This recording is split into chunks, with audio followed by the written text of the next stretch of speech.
আজকাল আমরা সবাই প্রসেস সালামি সসেজ খেয়ে থাকি, যার মধ্যে প্রচুর প্রিজারভেটিভস থাকে। তাই ভাবলাম বাড়িতে একবার চেষ্টা করে দেখি তো সালামি কেমন হয়।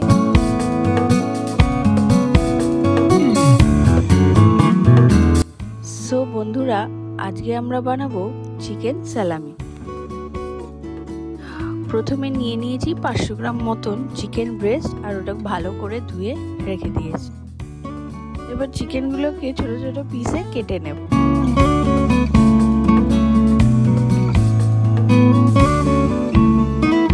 চিকেনের পিসগুলো কাটা হয়ে গেছে। এবার একটা সালামি সিজনিং বানিয়ে নেব। প্রথমেরটা একদম বেসিক সিজনিং বানাচ্ছি। তাতে দিয়ে দিচ্ছি নুন, গোলমরিচ, garlic powder, ginger powder and onion powder. এগুলোকে সব একটা বোলের মধ্যে ভালো করে মিক্স করে নেব।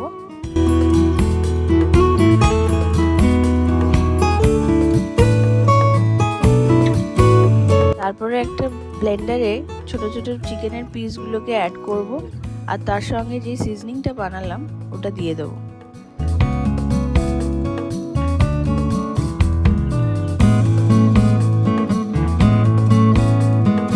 এরপর দেব আইস কোল্ড ওয়াটার। আইসগুলো কিন্তু দেবেন না, এইটা খুবই ইম্পর্টেন্ট একটা স্টেপ। তারপর ওটা ব্লেন্ডারে মিহি পেস্টে ব্লেন্ড করে নেব। দেখুন কি সুন্দর পেস্ট হয়ে গেছে। এবার একটা বাড়ির যে কোনো লম্বা কফি মাগে একটুখানি অয়েল ব্রাশ করে নেব। তার মধ্যে চেপে চেপে ব্লেন্ড করা চিকেনগুলো দিয়ে দেব, আর দেখবেন যাতে কোনো এয়ার বাবল না থাকে।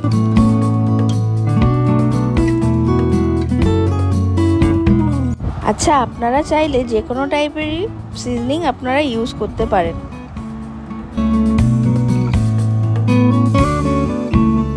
কিছুটা চিকেন বেঁচে গেছিল বলে ভাবলাম আরেকটা সিজনিং দিয়ে অন্য একটা ফ্লেভারের সালামি বানিয়ে নিই। এটার মধ্যে দিয়েছি red paprika, chilli flakes and mixed herbs দিয়ে চিকেনটার সাথে খুব ভালো করে মিক্স করে নিয়েছি।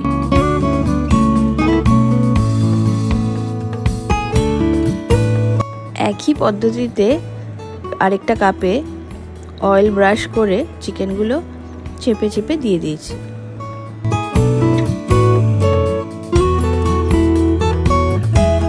তারপর ফয়েল দিয়ে দুটো কাপেরই মুখ সিল করে দেব।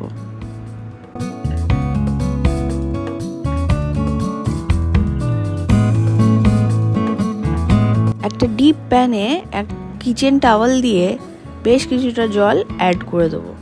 দেখে নেবেন কফি মাগগুলো যেন প্যানটাতে ফিট হয়ে যায়, আর কফি মাগের মাথা থেকে যেন প্যানটার 1/2 ইঞ্চি মতন গ্যাপ থাকে। এরপর আরেকটা কিচেন টাওয়াল কফি মাগগুলোর ওপর প্লেস করে দেবো, দিয়ে লিডটা ঢেকে দেবো। 12 থেকে 15 মিনিট এটাকে স্টিম করতে দেবো।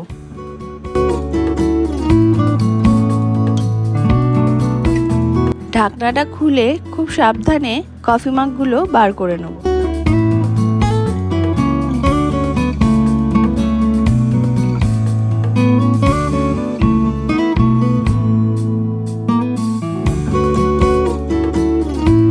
তারপর ঠান্ডা হয়ে গেলে ছুরি দিয়ে ওটাকে একটুখানি সাইডগুলো কেটে সালামি রোলটাকে বার করে নেব। আচ্ছা, এখানে একটা টিপস, চিকেনটা ব্লেন্ড করার সময় অবশ্যই একটু ফ্রেশ ক্রিম দিয়ে দেবেন। আজকে আমার কাছে ছিল না তাই দিতে পারিনি। ক্রিম দিলে সালামি রোলটা খুব স্মুথ হয়, আর কোনো গ্যাপ থাকলে সেটা ফিল হয়। এবারে একটা কন্টেনারে সালামিগুলোকে রেখে নর্মাল ফ্রিজে 2 ঘন্টা মতন রেখে দিতে হবে। যতক্ষণ সালামিগুলো ফ্রিজারে আছে ভাবলাম স্যান্ডউইচের সাথে যদি খাই তাহলে তার সাথে একটু ফ্রেঞ্চ ফ্রাইজ বানিয়ে নিই। আচ্ছা, এটা কিন্তু একটা বোনাস রেসিপি। কয়েকটা বড় সাইজের আলু নিয়ে নেব। আলুগুলোকে পিল করে নিয়ে ট্রাই করবেন এটাকে স্কোয়ার শেপে কাটতে। তারপর লম্বা লম্বা করে মোটা মোটা পিসে কেটে নেব। আলুগুলো কাটার সঙ্গে সঙ্গে জলে দিয়ে দিতে হবে, আর চেষ্টা করবেন একটু লো স্টার্চ আলু ইউজ করার। এরপর একটা প্যানে জল দিয়ে নেব, আর একটু নুন দিয়ে আলুগুলোকে একে একে দিয়ে দেব 2-3 মিনিট সেদ্ধ হওয়ার জন্য। আলুটাকে সেদ্ধ করে নিলে ঠিক দোকানের মতন বাইরেটা ক্রিস্পি আর ভেতরটা নরম থাকবে।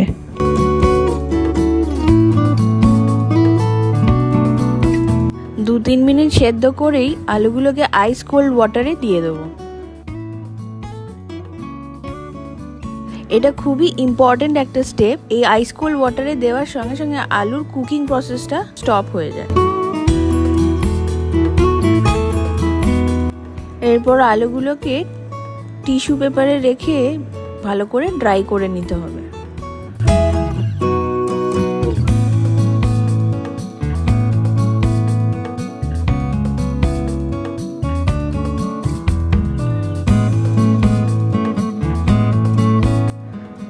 ড্রাই হয়ে গেলে একটা কন্টেনারে নিয়ে নিতে হবে এবং তারপরে ওর মধ্যে কর্নস্টার্চ দিয়ে দিতে হবে।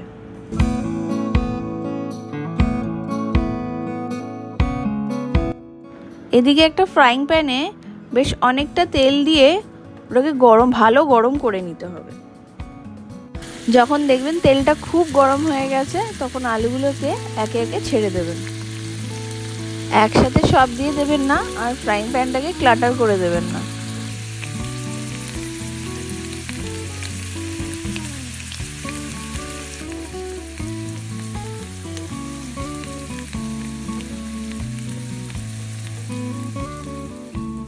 প্রথমবার আলুটাকে 2 থেকে 3 মিনিট মতন ভেজে তুলে নেব।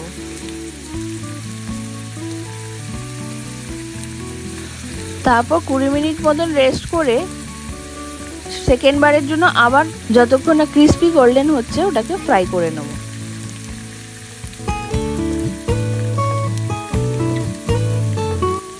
আলুগুলোকে দুবার ভাজলে খুব ক্রিস্পি হয়।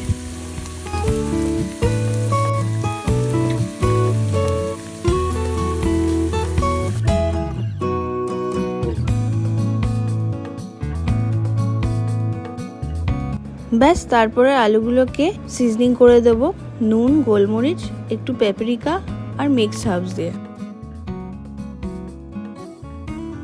এবার সালামিগুলোকে ফ্রিজ থেকে বার করে নিয়ে পাতলা স্লাইস করে নেব।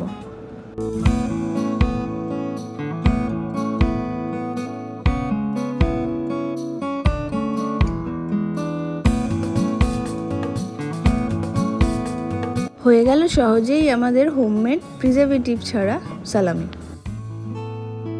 আচ্ছা, এখানে আরেকটা টিপ, একদম হুবহু দোকানের মতন যদি চান তাহলে তার মধ্যে একটু জিলেটিন অ্যাড করতে হবে ব্লেন্ড করার সময়। চলুন তাহলে স্যান্ডউইচটাও বানিয়ে নিই।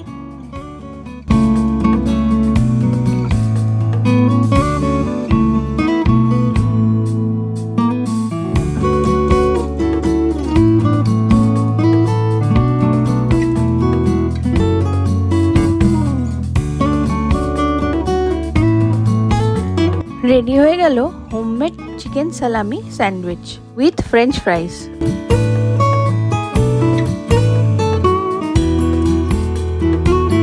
যদি আমাদের ভিডিওটা ভালো লেগে থাকে তাহলে লাইক, শেয়ার, সাবস্ক্রাইব করতে ভুলবেন না।